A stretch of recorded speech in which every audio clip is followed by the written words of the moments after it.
Kuwait, tulong sa pagbangon ng mga kababayan ng niyanig ng matinding paglilindol sa kabisihan.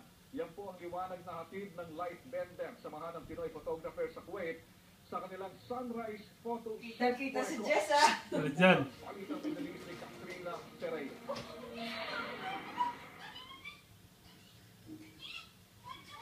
Let the light shine on our kababayan victims.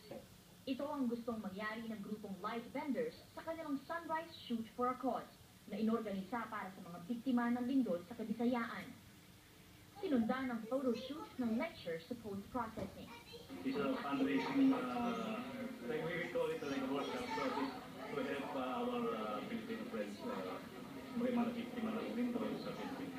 35 participants ang tinuruan ng landscape photography, composition guidelines, photography equipment, at post-process workflow. It's one more kind and opportunity to makasama po dito sa isang organization natin na biglang nagbibigay ng liwanag.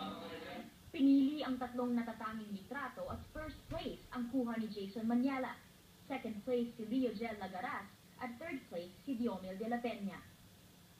Nakalikom ang Light Benders ng halos 37,000 pesos at ipinadala agad nila ito sa mga biktima ng lindol sa Cebu at Bohol. Nagbabalita sa Middle East, Katrina Pereira, Kuwait. Hindi pa nga po lubusan nakakaaho ng mga Boholano sa matinding